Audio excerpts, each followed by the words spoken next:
सभी को नमस्कार। हमारे YouTube चैनल MPIC कैंपस पर सबका स्वागत है। आज हम बाल विकास एवं शिक्षा शास्त्र के अंतर्गत जो शिक्षा मनोविज्ञान पढ़ रहे थे उसमें एक नया टॉपिक ले रहे हैं। टॉपिक का नाम है अभिप्रेरणा। क्या नाम है? अभिप्रेरणा, जिसे अंग्रेजी में क्या कहते हैं? मोटिवेशन कहते हैं। दरअसल किसी भी छात्र के लिए या शिक्षार्थी के लिए, यूं कहें बालक के लिए या किसी भी व्यक्ति के लिए, अगर वास्तव में उससे कार्य करवाना है, अच्छे से कार्य करवाना है, उसे सफलता के मार्ग पर भेजना है, पहुंचाना है, तो उसके अंदर, उसके स्वयं के अंदर उस कार्य को करने की इच्छा जागृत करनी पड़ेगी। कहने से आशय है, अगर किसी व्यक्ति के अंदर अपने अंदर से ही, मन से ही कार्य करने की इच्छा है, एक लगन है, एक जोश, एक जुनून, एक आग सी लगी है काम को करने की, तो वह व्यक्ति उस कार्य को अच्छे से करेगा और उस कार्य में उसे सफलता भी मिलेगी। तो अभिप्रेरणा एक बहुत महत्वपूर्ण टॉपिक है। अधिगम में अभिप्रेरणा का बहुत महत्वपूर्ण स्थान है, या यूं कहें बिना अभिप्रेरणा के जो अधिगम है बहुत ही मुश्किल रहेगा। सीखने वाली बात है, तो अभिप्रेरणा के बिना अधिगम अधूरा ही रहेगा। तो सबसे पहला काम शिक्षक का ये है, अगर वह बालक को सिखाना चाहते हैं, किसी बालक के अंदर अधिगम की क्षमता को बढ़ाना चाहते हैं, तो बालक के अंदर सर्वप्रथम क्या उत्पन्न करना पड़ेगा? अभिप्रेरणा उत्पन्न करनी पड़ेगी। तो देखते हैं इस महत्वपूर्ण टॉपिक को। सबसे पहले अभिप्रेरणा को अंग्रेजी में क्या कहते हैं?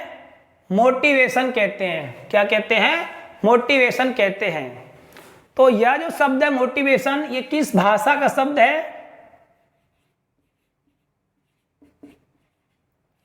मोटिवेशन लैटिन भाषा का शब्द है। किस भाषा का शब्द है? लैटिन भाषा का शब्द है। तो लैटिन भाषा के शब्द, एक शब्द लैटिन भाषा का मोटम,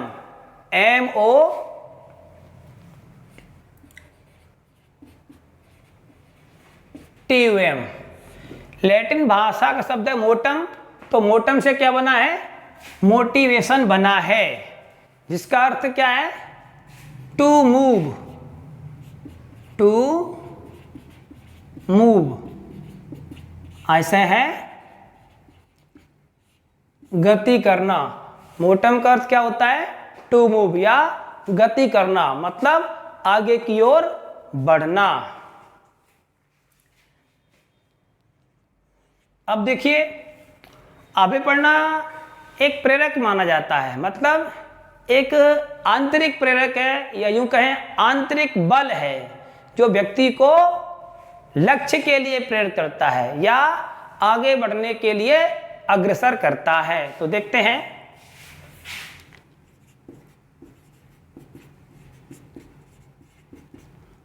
अभिप्रेरणा एक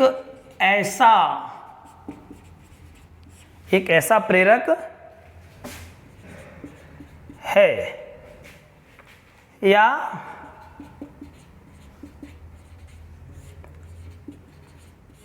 आंतरिक बल है, जो व्यक्ति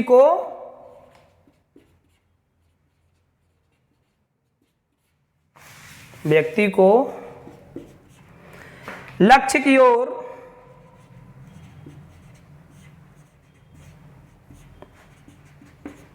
लक्ष्य की ओर या निश्चित व्यवहार की ओर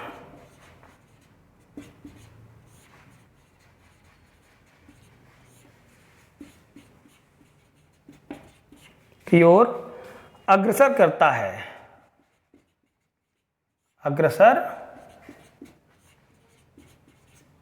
है। देखिएगा क्या चीज यहां पे महत्वपूर्ण है। अभिप्रेरणा एक ऐसा प्रेरक है, कैसा प्रेरक है?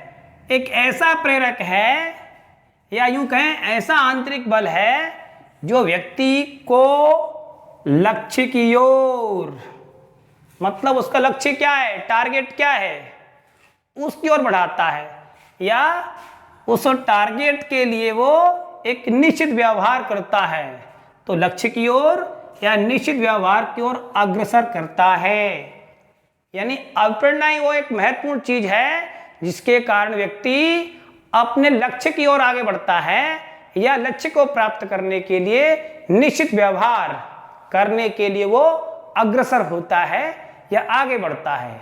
तो कैसा बल है अभिप्रेरणा? एक आंतरिक बल है, या एक ऐसा प्रेरक है जो लक्ष्य की ओर बढ़ाता है या व्यवहार में निश्चितता लाता है।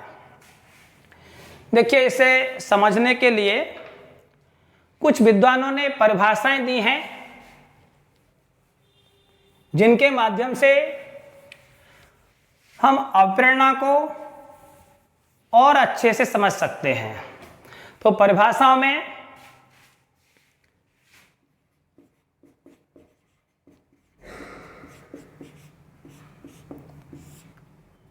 महत्वपूर्ण परिभाषा है मैकडोनाल्ड।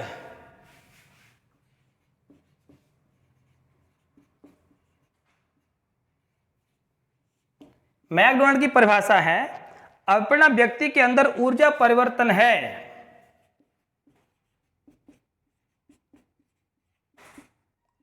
अभिप्रेरणा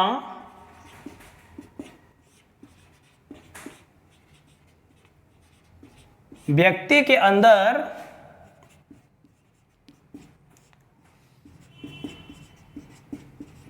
ऊर्जा परिवर्तन है।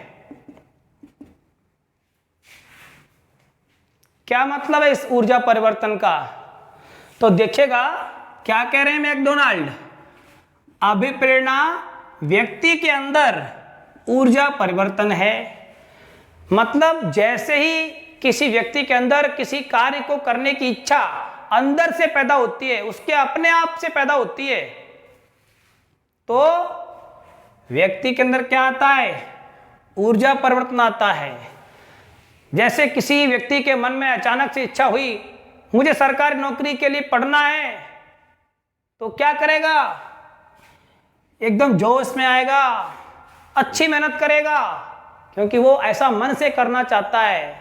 तो जोश में आएगा, खूब मेहनत करेगा, मतलब उसके मन में उत्तेजना आएगी, और उत्तेजना के कारण वो अलग प्रकार का व्यवहार करेगा, उत्तेजित व्यवहार करेगा। ये चीज अर्थात ऊर्जा परिवर्तन है। दूसरी परिभाषा क्रेच एवं क्रेचफील्ड की है।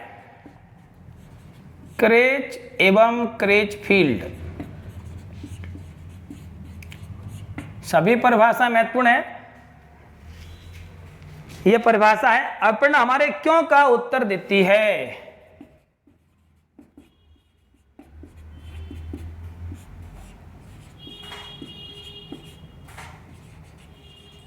हमारे क्यों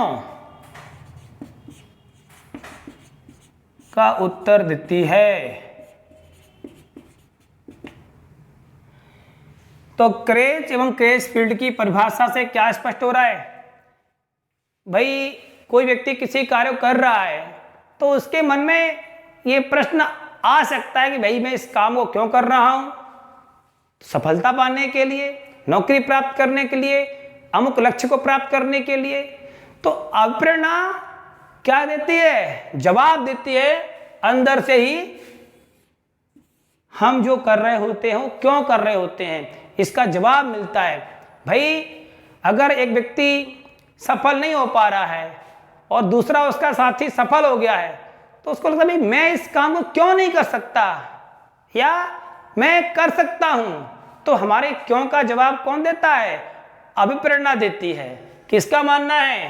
क्रेच एवं क्रेचफील्ड का। नेक्स्ट परिभाषा देखते हैं स्किनर की।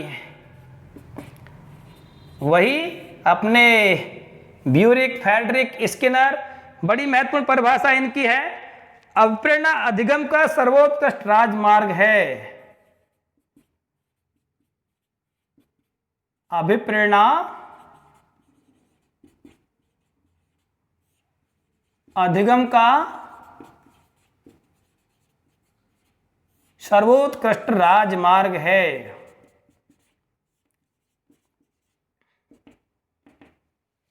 बड़ी सुंदर परिभाषा लग रही है।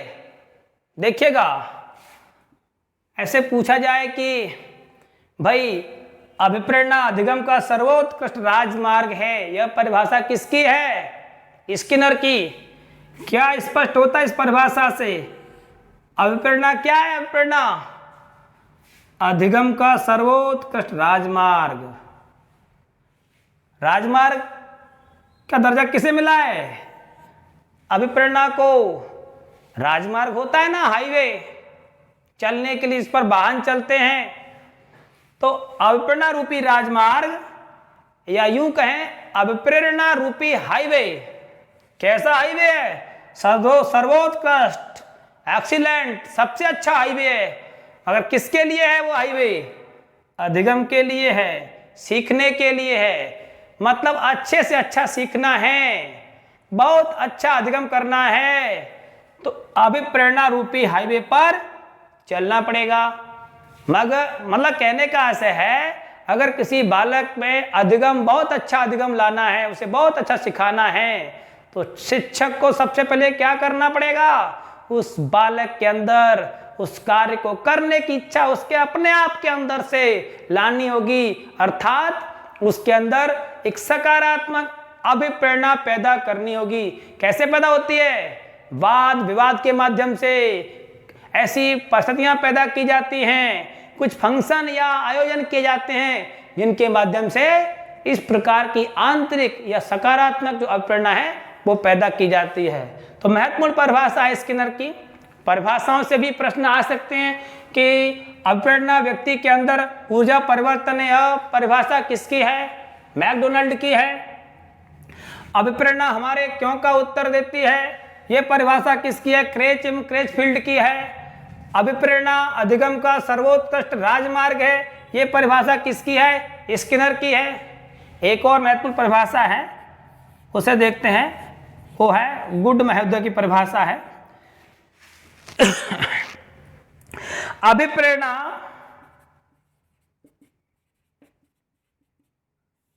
किसी कार्य को करने, किसी कार्य को करने, किसी कार्य को आरंभ करने, किसी कार्य को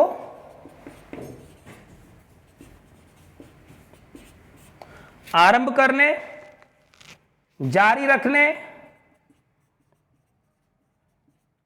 आरंभ करने, जारी रखने एवं नियंत्रित करने की प्रवृत्ति है। नियंत्रित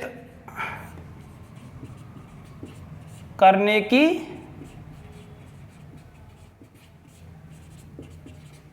प्रवृत्ति है। यह परिभाषा भी महत्वपूर्ण है, इसे भी समझ लीजिए। अभिप्रेरणा क्या है? अभिप्रेरणा किसी कार्य को आरंभ करने की शक्ति है, या उसको लगातार करते रहने की शक्ति है, या उस कार्य को नियंत्रण में रखने की प्रवृत्ति है। तो व्यक्ति कार्य का आरंभ क्यों करता है? अभिप्रेरणा के कारण। उसे जारी कैसे रख पाता है? अभिप्रेरणा के कारण। उस पर कंट्रोल कैसे करता है? अभिप्रेरणा की वजह से। तो कार्य को आरंभ करने, कार्य को निरंतर बनाए रखने या जारी रखने या नियंत्रित करने की जो प्रवृत्ति है वो किस कारण से है? अभिप्रेरणा के कारण है। तो इन सब परिभाषाओं से भी स्पष्ट है कि अभिप्रेरणा का अधिगम में महत्वपूर्ण योगदान है। अभिप्रेरणा के कारण ही एक बालक अपने अध्ययन को जारी रख सकता है या उसमें निरंतरता बनाए रख सकता है, और उसका अधिगम बिना अभिप्रेरणा के बहुत मुश्किल होता है। यह स्पष्ट है।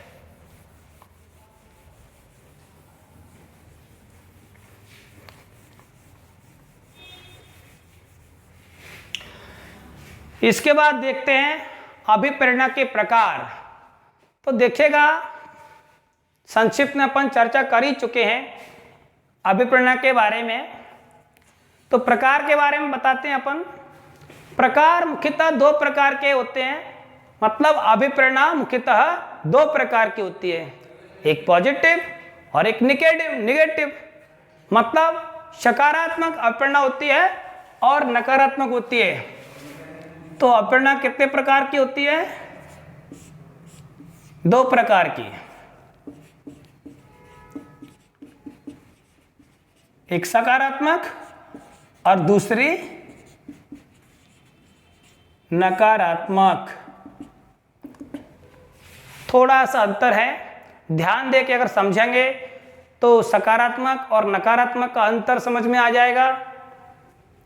तो देखिएगा, किसी व्यक्ति के अंदर या बालक के अंदर, विद्यार्थी या शिक्षार्थी के अंदर अगर किसी कार्य को करने की इच्छा स्वयं के अंदर से या अपने आप से पैदा हो रही है तो अभिप्रेरणा कैसी होगी?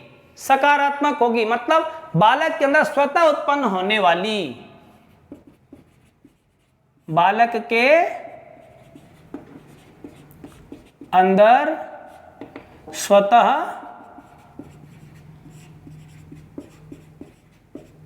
उत्पन्न होने वाली, तो बालक के अंदर स्वतः उत्पन्न होने वाली जो अभिप्रेरणा है वो कैसी अभिप्रेरणा कहलाती है? सकारात्मक अभिप्रेरणा। और जो अभिप्रेरणा दूसरों के द्वारा पैदा की जाती है या बाह्य पुनर्वलन से पैदा होती है या बाह्य रिफोर्समेंट से पैदा होती है तो वह अभिप्रेरणा कैसी मानी जाएगी? नकारात्मक मानी जाएगी। बालक में बाह्य रूप से उत्पन्न, बालक में बाह्य रूप से उत्पन्न, तो बाहरी शक्तियों के द्वारा अभिप्रेरणा पैदा की जा रही है तो कैसी होगी वो? नकारात्मक। यहां पर सकारात्मक तो बड़ी आसानी से समझ सकते हैं कि बालक के अंदर से किसी कार्य को करने की इच्छा हो रही है तो वो सकारात्मक है।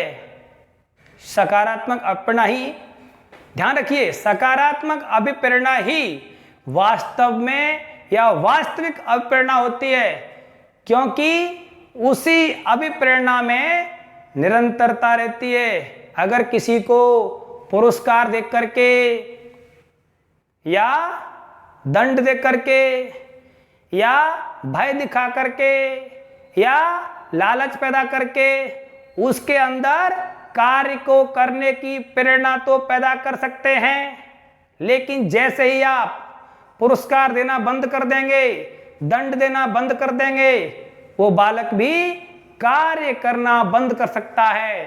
कहने का आशय है कि बाह्य रूप से जो अभिप्रेरणा पैदा की जाती है वह कभी भी समाप्त हो सकती है, और अगर वो समाप्त ही हो जाती है तो वह वास्तविक अभिप्रेरणा कहाँ रही? तो कहने का आशय है, अभिप्रेरणा के प्रकार पूछे जाएं तो बता सकते हैं दो प्रकार होते हैं, सकारात्मक और नकारात्मक। पर वास्तव में जो वास्तविक अभिप्रेरणा होती है वह सिर्फ सकारात्मक अभिप्रेरणा ही होती है। तो दो प्रकार की होती है। अब जो सकारात्मक अभिप्रेरणा है उसे टीचर कैसे पैदा कर सकता है? तो वाद विवाद के द्वारा या किसी प्रकार के कार्यक्रम का आयोजन करके या ऐसी कंडीशन या हालात पैदा कर दे कि अंदर से कार्य करने की इच्छा जागृत हो तो वो सकारात्मक अभिप्रेरणा पैदा कर सकता है शिक्षक। ये तरीके हैं। और नकारात्मक पुनर्बलन देकर, ये कैसे की जाएगी? पुनर्बलन से। पुनर्बलन कैसे? अगर कोई बालक अच्छा पढ़ रहा है तो उससे कह सकते हैं बहुत अच्छा पढ़ते हो, या अच्छे मार्क्स ला रहा है, बहुत अच्छे मार्क्स हैं आपके, तो आगे वो अच्छे मार्क्स लाने का प्रयास और करेगा। लेकिन जैसे ही ये पुनर्बलन समाप्त होगा वो कार्य करना बंद कर सकता है। इसलिए नकारात्मक अभिप्रेरणा स्थायी नहीं होती, जो सकारात्मक अभिप्रेरणा है वही स्थायी और वास्तविक होती है। तो इसका अर्थ, परिभाषाएं और इसके प्रकार समझने के पश्चात हम जान सकते हैं कि वास्तव में जो अभिप्रेरणा होती है वो अधिगम के लिए कितनी महत्वपूर्ण है।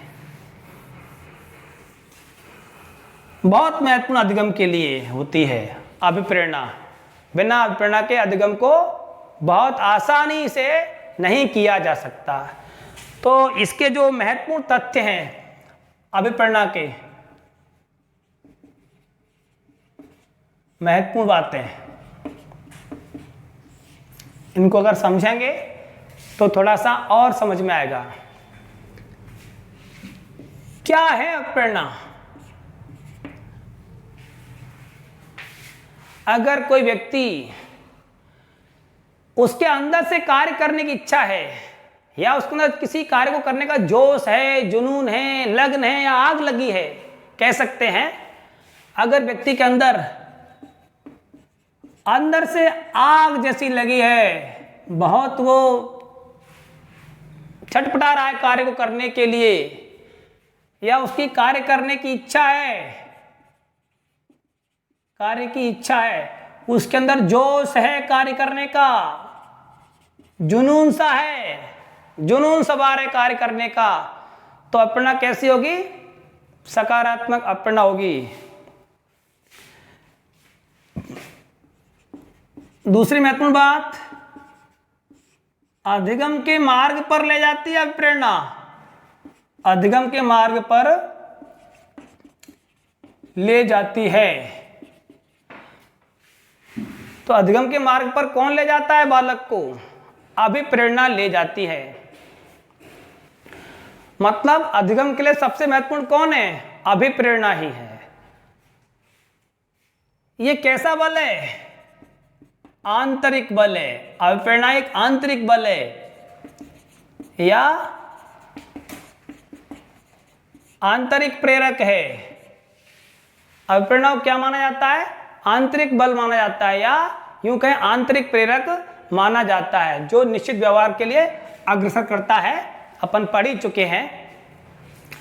एक और क्वेश्चन आए कि अभिप्रेरणा मूलतः कैसी होती है, बाह्य होती है कि आंतरिक होती है? तो अपन बता सकते हैं अभिप्रेरणा मूलतः कैसी होती है? आंतरिक होती है। आंतरिक होती है। बाह्य अभिप्रेरणा तो पैदा की जाती है, मूलतः होती नहीं है, तो आंतरिक होती है। आंतरिक कौन सी होती है? जो सकारात्मक सोच है वो आंतरिक अभिप्रेरणा है, और जो नकारात्मक है वो बाह्य अभिप्रेरणा है। देखिए महत्वपूर्ण कथन है वही स्किनर वाली परिभाषा। अभिप्रेरणा एक ऐसा राजमार्ग है, इस पर अगर अधिगम को खड़ा कर दिया जाए तो वो जल्दी जाएगा। मतलब अभिप्रेरणा रूपी राजमार्ग पर अगर अधिगम को खड़ा कर दिया जाए तो वो तेजी से आगे बढ़ेगा, मतलब बालक जल्दी सीखेगा। तो ये कुछ महत्वपूर्ण बातें हैं या महत्वपूर्ण तथ्य थे अभिप्रेरणा के बारे में। अब इसकी जो मुख्य मुख्य विशेषताएं हैं, महत्वपूर्ण तथ्य ही विशेषता के रूप में ही थे, फिर भी जो इसकी जो मुख्य विशेषताएं हैं देखते हैं।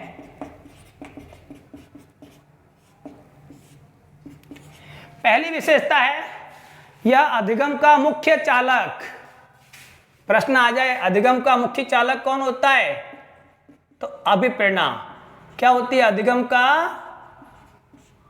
मुख्य चालक, या ऐसे अधिगम का हृदय भी कैसे कहते हैं? अधिगम का हृदय भी कहते हैं, या पथ प्रदर्शक। पथ प्रदर्शक या सर्वोत्तम सोपान। पथ प्रदर्शक या सर्वोत्तम सोपान या उत्कृष्ट राजमार्ग। कोई भी प्रश्न पूछा जा सकता है कि अधिगम का मुख्य चालक कौन है? तो अभिप्रेरणा। अधिगम का हृदय कौन है? तो अभिप्रेरणा। अधिगम का पथ प्रदर्शक तो अभिप्रेरणा। अधिगम का सर्वोत्तम सोपान तो भी आंसर अभिप्रेरणा। अधिगम का सर्वोत्कृष्ट या उत्कृष्ट राजमार्ग, तो भी अभिप्रेरणा। तो सबसे महत्वपूर्ण विशेषता है ये अभिप्रेरणा की कि इसे मुख्य चालक, हृदय, पथ प्रदर्शक, सर्वोत्तम सोपान, उत्कृष्ट राजमार्ग के रूप में परिभाषित किया जाता है। दूसरी विशेषता है इसमें व्यक्ति का व्यवहार लक्ष्य से निर्दिष्ट होता है। व्यक्ति का व्यवहार लक्ष्य से निर्देशित होता है। मतलब जिस प्रकार का व्यक्ति का टारगेट या लक्ष्य होगा उसी के अनुसार या उसी के अकॉर्डिंग उसका व्यवहार होगा। तो यह भी इसकी विशेषता है कि अभिप्रेरित व्यक्ति का व्यवहार कैसा होगा, लक्ष्य से निर्देशित होगा। अगली विशेषता है अभिप्रेरित व्यक्ति के व्यवहार में या अभिप्रेरित व्यक्ति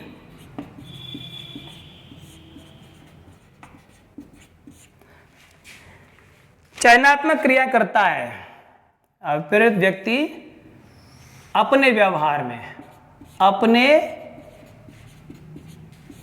में चयनात्मक क्रियाएं, सिलेक्टिव वर्क, चयनात्मक क्रियाएं करता है। भाई किसी बालक के अंदर किसी कार्य को करने का जोश या जुनून है और उस कार्य को अपने आप कर रहा है।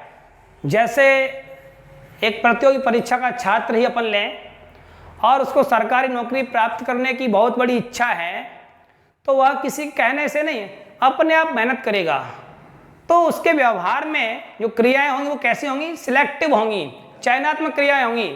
जैसे उसका टाइम टेबल बना होगा, वो अपने टाइम टेबल के अकॉर्डिंग ही पढ़ेगा, समय से खाना पीना उठना बैठना ये उसका रहता है।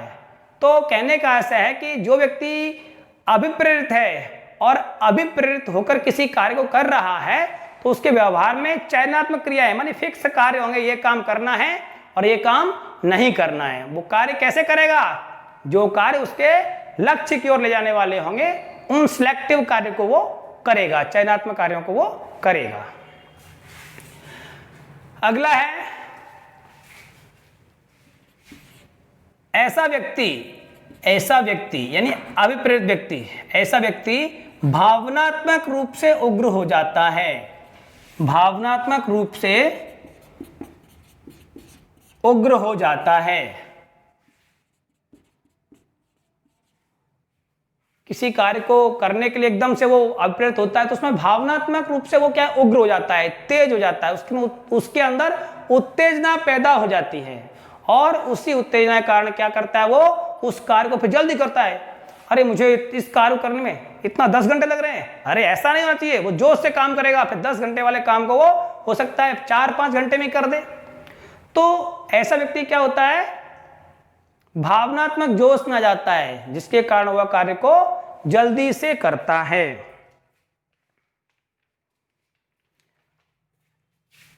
अभिप्रेत व्यक्ति में क्या आती है, निरंतरता भी आती है, निरंतरता पाई जाती है। अगर कोई व्यक्ति किसी कार्य को लगातार कर रहा है, बिना किसी के कहने से कर रहा है, तो क्या है, उसके अंदर आंतरिक बल है जो उसे प्रेरित कर रहा है उस कार्य को कर, मतलब उसके अंदर स्वयं से ही यह सकारात्मक अभिप्रेरणा है जिसके कारण वह कार्य को लगातार कर रहा है। तो ये कुछ महत्वपूर्ण विशेषताएं ही थी। हम पुनः इस चीज को समझ सकते हैं कि एक विद्यार्थी के लिए या शिक्षार्थी के लिए या जो कोई भी व्यक्ति अधिगम करना चाहता है उसके लिए कितनी महत्वपूर्ण अभिप्रेरणा है। वैसे मूलतः ये जो अभिप्रेरणा टॉपिक है शिक्षा मनोविज्ञान के अंतर्गत ही आता है। एक शिक्षक का दायित्व भी है कि बालक को अगर अच्छे से अधिगम कराना है तो उसके अंदर सबसे पहले क्या पैदा करना होगा, अभिप्रेरणा, और वो भी कैसी, सकारात्मक अभिप्रेरणा, जिसके कारण बालक स्वयं से ही या अंदर से ही कार्य करने के लिए प्रेरित हो जाए। इसके बाद देखते हैं अभिप्रेरणा के स्रोत या संगठन। इसमें 4 चीजों को शामिल करते हैं। सबसे पहले आवश्यकता, नीड, है ना भाई। किसी व्यक्ति को या बालक को या किसी भी व्यक्ति को किसी चीज की आवश्यकता होगी तभी तो उसे वो प्राप्त करने के लिए कार्य करेगा। तो सबसे पहला क्या है इसमें? आवश्यकता। दूसरा है, इसको ऐसे देखते हैं, आवश्यकता होने पर व्यक्ति क्रिया करने के लिए प्रेरित होता है। ये होने पर व्यक्ति क्रिया करने के लिए प्रेरित होता है।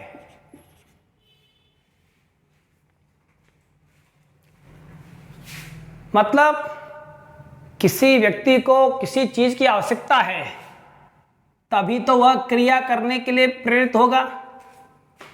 जैसे अगर किसी व्यक्ति को भोजन की आवश्यकता है, किसकी आवश्यकता है? भोजन की। तो भोजन की आवश्यकता है तो क्या करेगा? वो भोजन को प्राप्त करने के लिए क्रिया करेगा। देखिए, प्रत्येक आवश्यकता के साथ चालक भी जुड़ा होता है। जैसे भोजन के साथ क्या जुड़ा होगा? भूख। भूख क्या है? चालक। या पानी की आवश्यकता है तो उसके लिए चालक क्या है? प्यास। प्यास चालक है, प्यास बुझाने के लिए काम करेगा। तो दूसरी महत्वपूर्ण स्रोत या संगठन के रूप में अपन किसे मानते हैं? चालक। चालक, चालक को अंतर्नोद भी कहते हैं, ड्राइव। मतलब चालक या अंतर्नोद वो चीज है जिसके कारण व्यक्ति को कार्य करना पड़ता है। मतलब ये आवश्यकता से जुड़ा रहता है। आवश्यकता से जुड़ा रहता है तो आवश्यकता के कारण कार्य करता है। आवश्यकता के साथ चालक जुड़ा होता है, जैसे भोजन के साथ भूख, पानी के साथ प्यास। और ये चालक क्या है? काम करता है, व्यक्ति को चलाता है, व्यक्ति को आगे बढ़ाता है। भाई भूख के कारण ही तो व्यक्ति काम करेगा। तो तीसरा इसका स्रोत बनता है प्रोत्साहन। अगर व्यक्ति अपने चालक के द्वारा या अंतर्नोद के द्वारा अपनी भूख को शांत कर लेता है, अर्थात भोजन की प्राप्ति कर लेता है, या अपनी प्यास को शांत कर लेता है, या पानी की प्राप्ति कर लेता है, तो उसको क्या मिला? प्रोत्साहन मिला। यानी चालक का भोजन की प्राप्ति होने पर, चालक का भोजन की प्राप्ति होने पर शांत हो जाना। भाई भूखे व्यक्ति को खाना मिल जाएगा तो शांत तो हो ही जाएगा, मतलब उसको तृप्ति मिल जाएगी, वो प्रयास करना बंद कर देगा। फिलहाल शांति मिल गई, भोजन मिल गया। तो भोजन का मिलना, भूखे व्यक्ति को भोजन का मिलना क्या हुआ? उसके लिए प्रोत्साहन हुआ कि ये वाला प्रयास किया था तो मुझे भोजन मिला था। तो वह व्यक्ति क्या होगा? अभिप्रेरित होगा कि भोजन की आवश्यकता थी, भूख मिटाने के लिए फला चीज प्राप्त की, या वो उस जगह पर गया तो भोजन की प्राप्ति हो गई। तो आवश्यकता, यूं कहें आवश्यकता, चालक और अंतर्नोद और प्रोत्साहन, इन तीनों को मिलाकर क्या बनता है? अभिप्रेरक। भाई आवश्यकता थी, चालक ने काम किया,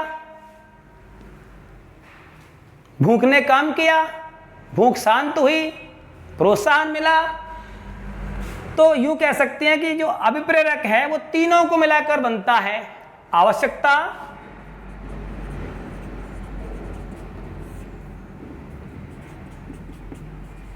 प्लस चालक और प्लस प्रोत्साहन।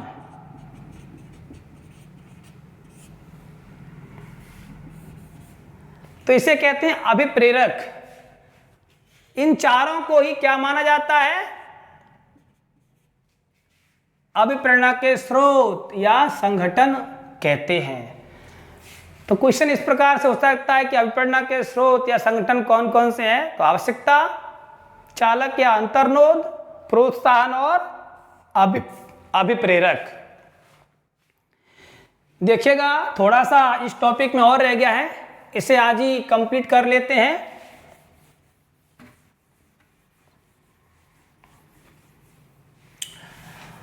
अब हम समझते हैं कि ये अभिप्रेरक क्या होते हैं। अभिप्रेरक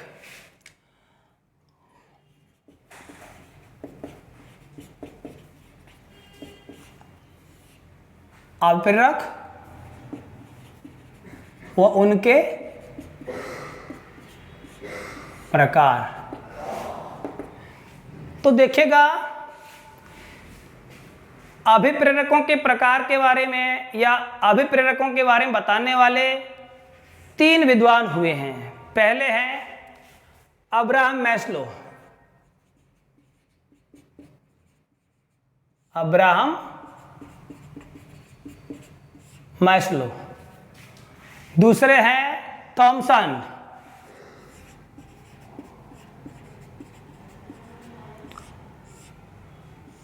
और तीसरे हैं गैरेट।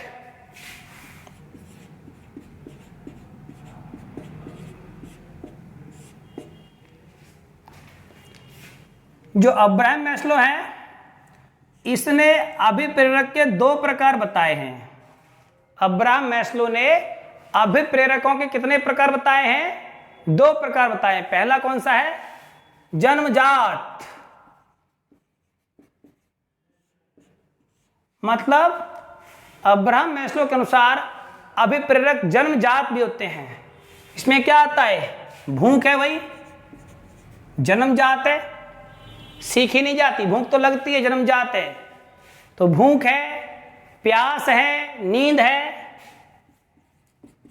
भूख, प्यास, नींद ये किस में आएंगे?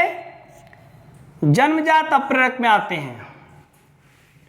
इसके अलावा दूसरा जो बताया है अब्राहम मैस्लो ने, वो है अर्जित। अर्जित मतलब अर्जित को कृत्रिम भी कह सकते हैं। जन्मजात जो अभिप्रेरक होता है, जन्मजात को क्या कहते हैं? जैविक। और अर्जित को कृत्रिम भी कहते हैं। ठीक है।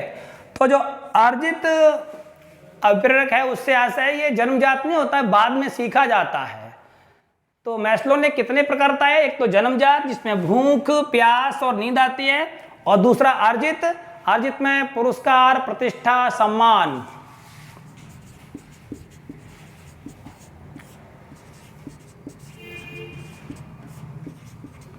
वही व्यक्ति पुरस्कार, प्रतिष्ठा और सम्मान के कारण भी काम करता है, क्योंकि ये भी अभिप्रेरक का कार्य करते हैं, अर्थात व्यक्ति को या बालक को कार्य करने के लिए प्रेरित करते हैं। अब देखिए थॉमसन का। थॉमसन ने बताया है पहला स्वाभाविक अभिप्रेरक। जैसे खेलने की इच्छा सबकी स्वभाव से होती है। खेलना जन्मजात में आता है। हर व्यक्ति स्वभाव से ही खेलना चाहता है। हर किसी के मन में खेलने की इच्छा होती है, और सुख प्राप्त करने की इच्छा, आराम करने की इच्छा। तो खेलना और सुख प्राप्त करना, सुख प्राप्त करना, ये स्वाभाविक अभिप्रेरक हैं, थॉमसन द्वारा बताया गया। एक और बताया था दूसरा कृत्रिम कृत्रिम वही, अर्जित कह सकते हैं, स्वाभाविक वही जन्मजात वाला है। तो थॉमसन ने जो कृत्रिम अपरक बताया है उसमें वही पुरस्कार, दंड और सम्मान की बात की है। पुरस्कार, दंड, सम्मान। पुरस्कार और सम्मान ये कैसे हो जाएंगे? सकारात्मक अप्रेरक। और दंड कैसा हो जाएगा? नकारात्मक अप्रेरक या प्रेरणा। तो ये किसने बताए हैं? थॉमसन ने। अब्राहम मैस्लो का जन्मजात और अर्जित, थॉमसन का स्वाभाविक और कृत्रिम। अब देखें गैरिट का।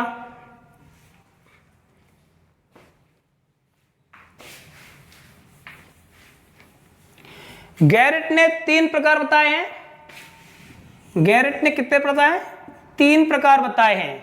पहला है जैविक, भय, क्रोध और प्रेम। जैविक में भय, क्रोध, प्रेम। दूसरा बताया गैरिट ने मनोसामाजिक या मनोवैज्ञानिक। मनोसामाजिक या मनोवैज्ञानिक। इसके अंतर्गत आते हैं चिंतन है, रचनात्मकता है। चिंतन, रचनात्मकता मतलब क्रिएटिविटी। तो ये 2 किसके अंतर्गत आते हैं? मनोसामाजिक या मनोवैज्ञानिक अप्रेरक हैं। किसने बताए हैं? गैरिट ने बताए हैं। गैरिट ने एक तीसरा और बताया है, उसका नाम है सामाजिक अभिप्रेरक। सामाजिक अप्रेरक। सामाजिक में क्या लिया उन्होंने? एक सम्मान और एक प्रतिष्ठा। सम्मान और प्रतिष्ठा। तो अप्रेरक के प्रकार के बारे में अपना पूरा हो गया। अब्राहम मैस्लो ने 2 बताए, जन्मजात और अर्जित। थॉमसन ने 2 बताए थे, स्वाभाविक और कृत्रिम। गैरिट ने 3 बताए हैं, जैविक, मनोसामाजिक या मनोवैज्ञानिक तथा सामाजिक। तो देखिएगा इस प्रकार से शिक्षा मनोविज्ञान का एक महत्वपूर्ण टॉपिक था अभिप्रेरणा या मोटिवेशन, जो अपना कंप्लीट हुआ। अगले वीडियो में हम एक नया टॉपिक लेकर आएंगे। तो मेरा कहना आप सभी लोगों से इतना ही है कि आप लगातार पढ़ने के लिए हमारे YouTube चैनल MPSC कैंपस को देखते रहिए, सब्सक्राइब करिए, लोगों से करवाइए, लगातार शेयर करिए, बेल आइकन का बटन दबाइए ताकि आपको समय पर सभी वीडियो का नोटिफिकेशन मिलता रहे। नमस्कार।